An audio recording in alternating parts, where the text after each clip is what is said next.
जय श्री श्याम। भक्तों, क्या आपने कभी सोचा है कि 3 लोक के स्वामी, जिनके पास स्वर्ण और मणियों की कोई कमी नहीं है, वे एक गरीब दर्जी के हाथों से सिले हुए साधारण रेशमी कपड़े के लिए क्यों तरस गए? आज की ये कहानी उस अटूट विश्वास की है जिसने पत्थर की मूरत को भी मुस्कुराने पर मजबूर कर दिया। ये कहानी है दामोदर दर्जी की, जिसने अपनी गरीबी के फटे हाल में भी हार नहीं मानी और अपनी आंखों की रोशनी की परवाह किए बिना बाबा श्याम के लिए एक ऐसा बागा सिला जिसे देखकर साक्षात श्याम सुंदर भावुक हो गए। कैसे एक अमीर जमींदार का अहंकार चूर चूर हुआ और कैसे बाबा श्याम खुद एक मजदूर बनकर एक भक्त की मजदूरी चुकाने पहुंचे। दिल को छू लेने वाली ये चमत्कारी कथा अंत तक जरूर सुनिएगा, क्योंकि आज आपको पता चलेगा कि सांवरा सेठ सोने चांदी का नहीं बल्कि सिर्फ सच्चे भाव का भूखा है। यदि आप भी बाबा श्याम के अनन्य भक्त हैं और ऐसी ही हृदय स्पर्शी कथाओं के माध्यम से प्रभु से जुड़ना चाहते हैं, तो अभी हमारे परिवार का हिस्सा बने, चैनल को सब्सक्राइब करें और घंटी वाला बटन जरूर दबाएं ताकि कोई भी दिव्य कथा आपसे छूट ना जाए। चलिए प्रेम से बोलिए, हारे का सहारा बाबा श्याम हमारा। अब शुरू करते हैं आज की पावन कथा। राजस्थान की तपती धरती, जहां सूरज की किरणें आग बरसाती हैं और हवाएं रेत के बवंडर उड़ाती हैं, वहीं के रतनगढ़ गांव की गलियों में एक नाम गूंजता था, दामोदर दर्जी। दामोदर कोई साधारण दर्जी नहीं था, वो एक ऐसा कलाकार था जो फटे हुए कपड़ों को नहीं बल्कि लोगों के विश्वास को जोड़ता था। उसका घर गांव के आखिरी छोर पर एक जर्जर झोपड़ी थी। झोपड़ी की दीवारें मिट्टी की थीं, जो हर बारिश में थोड़ी थोड़ी ढह जाती थीं। दामोदर की उम्र 65 के पार थी। उसकी कमर झुक गई थी, उंगलियों की पोरों पर सुई के हजारों निशानों ने गहरी लकीरें बना दी थीं। उसकी पत्नी शुभा उसकी अर्धांगिनी होने के साथ साथ उसकी सबसे बड़ी आलोचक और समर्थक भी थी। उनकी गरीबी का आलम यह था कि शाम को चूल्हा जलाने के लिए सूखी लकड़ियां भी पड़ोसी के खेत से मांग कर लानी पड़ती थीं। दामोदर की सिलाई की पुरानी ऊषा मशीन, जो जंग खा चुकी थी, उसकी एकमात्र संपत्ति थी।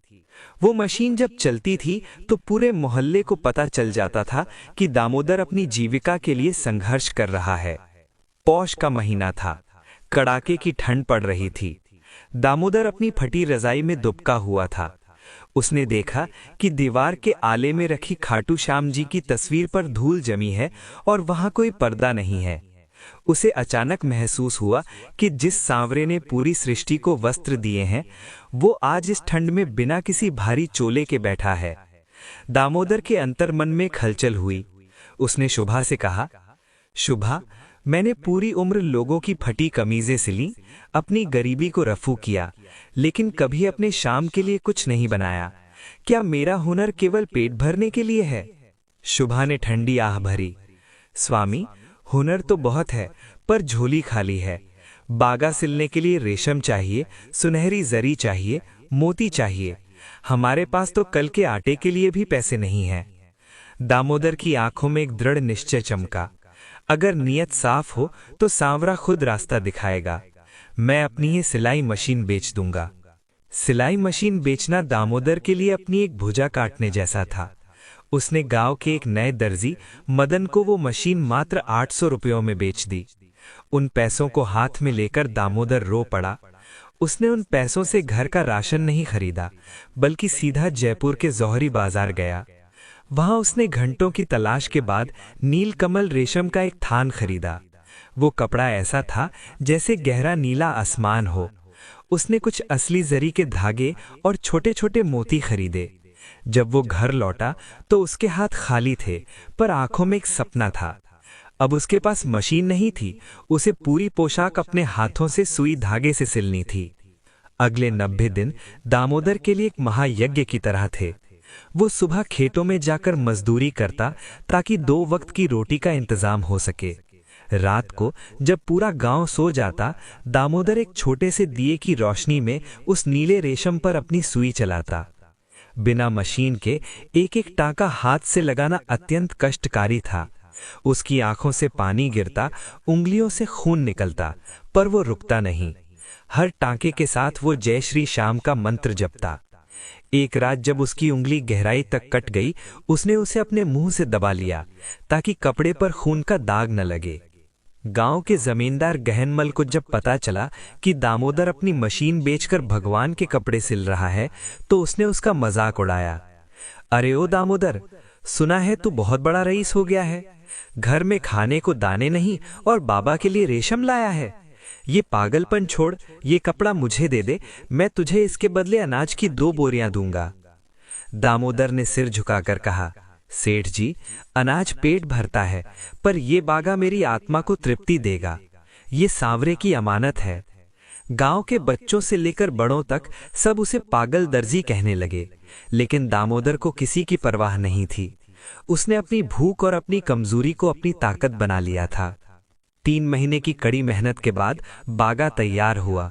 वो इतना सुंदर था कि जो भी उसे देखता उसे लगता कि उसमें से दिव्य प्रकाश निकल रहा है। दामोदर ने उसे एक फटे हुए थैले में छिपाया और खाटू धाम की ओर पैदल निकल पड़ा। उसके पास जूते नहीं थे। राजस्थान की गर्म सड़क और फिर कंकड़ पत्थर। उसके पैरों में बड़े बड़े छाले पड़ गए। रास्ते में कई बार वो गिरा, प्यास से उसका गला सूख गया, लेकिन उसने किसी से मदद नहीं मांगी। उसे डर था कि कोई उसका बागा न छीन ले। वो रात को मंदिर की धर्मशालाओं के बाहर सोता और सुबह फिर अपनी यात्रा शुरू कर देता। जब दामोदर खाटू पहुंचा तो वहां मेले जैसा माहौल था। बड़े बड़े सेठ साहूकार अपनी कारों और पालकियों में आ रहे थे। वे बाबा के लिए सोने के मुकुट, 56 भोग और कीमती हीरे जवाहरात ला रहे थे। दामोदर लाइन में सबसे पीछे खड़ा था। उसकी फटी धोती और धूल से सने चेहरे को देखकर पहरेदारों ने उसे धक्का देकर पीछे कर दिया। ए भिखारी, हट यहां से, सेठ जी को दर्शन करने दे। दामोदर एक कोने में बैठ गया और रोने लगा। बाबा, मैं तो आपके पास पहुंच भी नहीं सकता। क्या मेरी मेहनत बेकार जाएगी? उसी दिन शाम को एक विशेष श्रृंगार होना था। सेठ गहनमल, जो उसी गांव का जमींदार था, ने बाबा के लिए एक स्वर्ण जड़ित पोशाक दी थी। पुजारी जी ने बड़े गर्व के साथ वो पोशाक बाबा की मूर्ति को पहनाई, लेकिन एक अजीब समस्या खड़ी हो गई। वो पोशाक इतनी भारी और कड़क थी कि वो मूर्ति के अंगों पर फिट ही नहीं बैठ रही थी। जब पुजारी उसे कसते तो कपड़ा मुड़ जाता, जब ढीला छोड़ते तो वो नीचे गिर जाता। पुजारी परेशान हो गए। क्या बात है बाबा, आज ये स्वर्ण पोशाक स्वीकार क्यों नहीं कर रहे? पुजारी झुंझला गया। सेठ जी, ये पोशाक माप के अनुसार नहीं बनी है।